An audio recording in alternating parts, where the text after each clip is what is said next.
नमस्ते दोस्तों, जहां पर अभी हम मौजूद हैं ये रोसड़ा का अनुमंडलीय अस्पताल है और अस्पताल पर खून से लथपथ एक पत्रकार जिंदगी और मौत से जूझ रहा। दोस्तों, रोसड़ा में इस पत्रकार पर बीती रात रड और बंदूक से कुछ गुंडों ने इस तरह से हमला कर दिया कि इनके पैर, हाथ और शरीर के विभिन्न भागों को छत बिछत कर दिया है और इनकी स्थिति ये है कि ये अपना हाथ नहीं उठा सकते हैं, पैर नहीं उठा सकते हैं, सर में चोट है और यहाँ पर पूरा बेड जो है वो खून से बिखरा पड़ा। और यहाँ पे इनके बच्चे हैं जो अपने पिता की इस स्थिति को देख करके काफ़ी सदमे में हैं। और ये आलम जी हैं और इनका न्यूज़ पोर्टल चलता है आलम की खबर और पिछले 30-35 साल से ये पत्रकारिता कर रहे हैं और बहुत सारे न्यूज़पेपर में, बहुत सारे टीवी चैनल में और बहुत सारे अखबारों में इन्होंने पत्रकारिता की है। और समस्तीपुर जिला का हर पत्रकार इनसे परिचित है कि कितने बढ़िया स्वभाव के आदमी हैं, कितने ईमानदार पत्रकार हैं। लेकिन ईमानदार पत्रकारिता की इनको ये रिजल्ट मिलती है कि लाठी, डंडे और रड से इनको मार मार करके अधमरा कर दिया जाता है। अभी हॉस्पिटल में है लेकिन इनको अभी रेफर कर दिया गया है। और काफ़ी ये सामान्य परिवार से है, एक छोटा सा दवाई का दुकान चलाते हैं, पत्रकारिता करते हैं जिनसे इनका जीवन यापन चलता है। और कल रात को जब ये दुकान से लौट रहे थे तो कुछ गुंडों ने रोसड़ा बीच बाजार में इनको घेर करके इतनी बुरी तरीके से मारा पीटा है कि इनका होश जो है सो पूरी तरह से ये बेहोशी की अवस्था में है और काफ़ी दर्द में है, काफ़ी तकलीफ में है। इनका चेहरा देख करके आप समझ रहे होंगे, लेकिन कहीं ना कहीं अपने बच्चे के सामने ये चीखना चिल्लाना नहीं चाहते हैं, इसीलिए बर्दाश्त करके बैठे हुए हैं। दोस्तों, रोसड़ा में जो इस तरह से पत्रकार पे हमला हुआ है, लोकतंत्र के चौथे स्तंभ पे हमला हुआ है, कहीं ना कहीं ये पूरे पत्रकार जगत पे हमला हुआ है। और सभी पत्रकारों से हम निवेदन करते हैं कि सब लोग आइए और इस आलम की खबर के लिए, आलम के लिए आवाज़ उठाइए। नहीं तो आए दिन जिस तरह से पत्रकार पे हमला हो रहा है, आज इन पर हुआ है, कल आप पर होगा, परसों हम पर होगा और इसी तरह से पत्रकार हाथ पैर तुड़वा करके बेड में पड़ा रहेगा और रोसड़ा थाना कोई मदद नहीं करेगा। सब पत्रकार एक होइए और सब आकर कर इनके लिए आवाज़ उठाइए। जो लोग मारा था वो सब गुंडा प्रवृत्ति का है क्या? पुराना गुंडा एक तो जो है राजू शर्मा, वो सिपाही गंगेश हत्याकांड में अभियुक्त है। वो नरेश बाबू के टाइम में शाम सुबह हाजिरी लगाता था। अच्छा। संजू शर्मा के सीना में अभियो 2 गोली लगा हुआ। अच्छा। उसके रोसड़ा में इतना हिम्मत कैसे हो गया हो कि रात को इतना बड़ा अपराधी पत्रकार को घेर करके रड से या बंदूक से मारे? ये सब प्रशासन का कमजोरी है। अगर प्रशासन टाइट हो जाए तो पंख ने परिंदा मारेगा। अच्छा, कहा जा रहा है कि इस संजू शर्मा सबका किसी यहाँ के पॉलिटिकल लीडर से या बड़े लोगों से संपर्क वगैरह? पहली बार हुआ ना, पहली बार झूठा बुनियाद, जबकि उस टाइम में चुनाव का टाइम भी नहीं था। तो ये नशे के हालत में कहा कि तुम चेयरमैन के यहाँ गया है, सितंदर नायक के यहाँ, तुमको मारेंगे पीटेंगे, हम श्याम बाबू के आदमी हैं, तुम चेयरमैन यहाँ कैसे चला? श्याम बाबू सिंह का आदमी है वो बोला, जैसा हम तो नहीं जानते किसका आदमी है नहीं है, लेकिन बोला कि चेयरमैन के यहाँ, उसका रिकॉर्डिंग है मेरे पास। अच्छा। वो ऐसा नहीं कि हम कोई आरोप किसी पर लगा रहे हैं। वो बोला तुमको हिम्मत कैसे हुआ कि तुम चेयरमैन, जबकि उस टाइम में चुनाव का कोई नहीं था। उस समय भी आपके साथ झगड़ा किया था? वही ना, घर में घुस गया था। उसमें घुस जाता है? हाँ, घर में घुस गया, गेट तोड़ दिया। और उस रात में जब मार रहा था तो आपको कौन कौन चीज़ से आपको मारा? हम तो देख रहे थे कि साला सबके हाथ में लोहा था, 2 आदमी के हाथ में एक के पिस्टल देके जब मेरा गला दबाया तो अच्छा, तो रोसड़ा ये सब घटना होने के बाद रोसड़ा थाना प्रभारी को आप फोन किए थे? आपको हम तो होश नहीं था, मेरा सहयोगी किया, उनसे रिकॉर्डिंग सुनिए न, कहा कि आप लोग तो बर्बाद कर दीजिएगा रोसड़ा को। अच्छा। हाँ, आप लोग मतलब आप पे हमला हो गया था, पूरा खून निकल रहा था, आप बेहोश थे, अधमरा थे, लेकिन आप ही को थाना प्रभारी बोलते हैं फोन पर कि आप लोग रोसड़ा को बर्बाद कर दीजिए। मेरे सहयोगी जो है प्रकाश शर्मा, फोन उनको कि हम तो होश में थे नहीं। डीएसपी साहब को भी वही फ़ोन किए, लेकिन डीएसपी साहब रिस्पॉन्स लिए, लेकिन बड़ा बाबू तो साफे कहे कि आप लोग बर्बाद करने पर रोसड़ा को तुले हुए हैं, आप रोसड़ा में आग लग जाएगी, बर्बाद हो जाएगा। अब देखिए क्या होता है। अब तो हम तो उम्मीद करेंगे अच्छा ही बड़ा बाबू से। निश्चित रूप से इतना बड़ा हमला होने के बाद भी, इतना जख्मी होने के बाद भी इस पत्रकार का नेक दिल देखिए, इनका दिल देखिए। अभी भी ये थाना प्रभारी से उम्मीद लगा रहे हैं कि इनके लिए अच्छा करेंगे, क्योंकि ये जब अधमरा हालत में थे, इनका इलाज नहीं हो रहा था, रोड पे उल्टे हुए थे, तो थाना प्रभारी इनकी मदद करने के बजाय बोलते हैं कि आप लोग रोसड़ा को आग लगा के रख दिए। और जो गुंडा लोग हमला करता है, कहीं ना कहीं उन लोगों को अच्छा बोलते हैं, उन लोगों को बचाने की कोशिश करते हैं।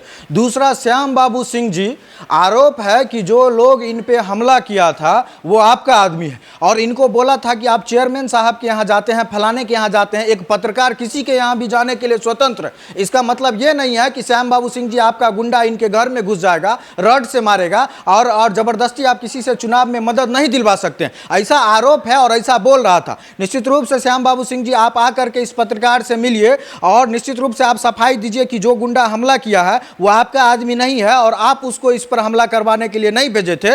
नहीं तो कहीं ना कहीं रोसड़ा की जनता ये समझेगी कि चुनाव में इनसे मदद लेने के नाम पे, कहीं ना कहीं एक पत्रकार से एक तरफा मदद लेने के नाम से और नहीं करने के एवज में आपने इनको अपने गुंडे से इस तरह से पिटवाया। बहुत बहुत धन्यवाद। समस्तीपुर जिला के सभी पत्रकारों से निवेदन करेंगे कि रोसड़ा आइए और अपने इस घायल पत्रकार के लिए आवाज उठाइए, नहीं तो आज इस बेड पर खून से लथपथ ये पड़े हुए हैं, कल आप होंगे, परसों हम होंगे, चौथे दिन कोई और होगा और रोसड़ा में गुंडा बंदूक और रड से लेकर के आपका पूरा देह हाथ तोड़ देगा और थाना प्रभारी आपका मजाक उड़ाएंगे। कौन कौन चीज से आपको मारा है?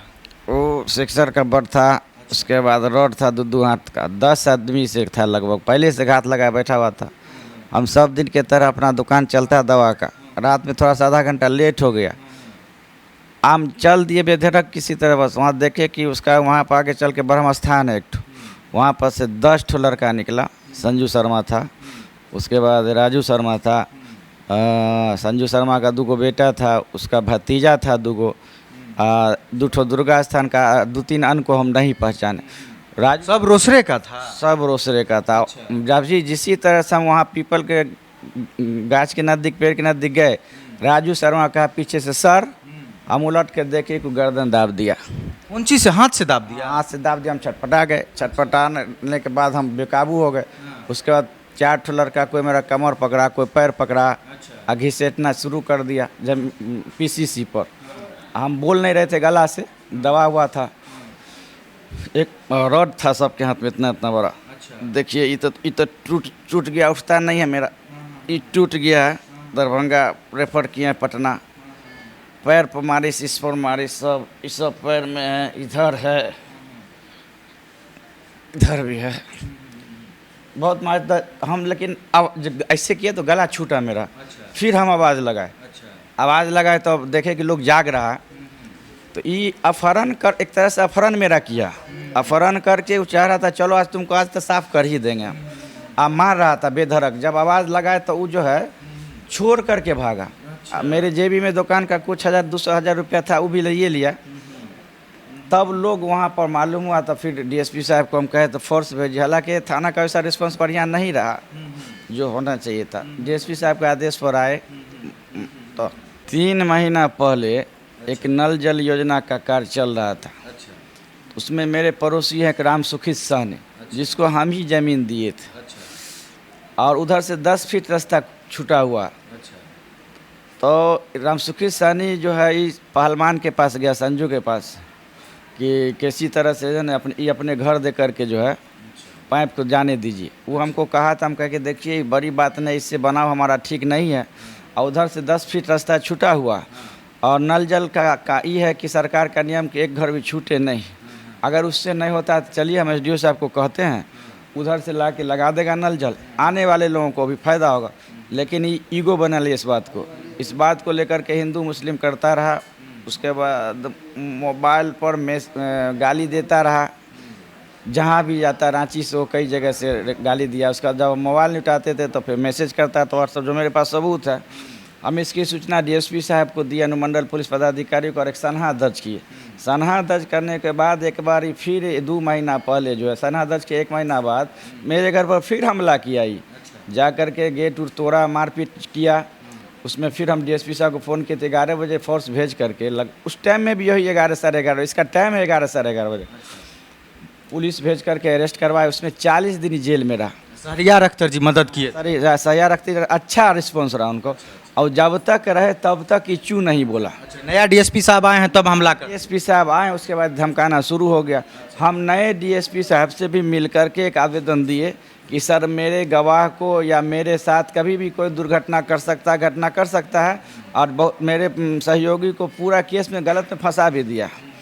उसके 8 दिन के बाद यह रात में फिर जो है मेरे जानलेवा हमला फौरन करके करना चाह रहा था, लेकिन भगवान के हाथ में था। बताइए, हम लगभग 2005 से पत्रकारिता कर रहे हैं, टीवी से लेकर के और पेपर ऊपर सब में हम किए। सबसे अच्छा है, पता कर लीजिएगा, 2005 से हम शुरू किए हुए।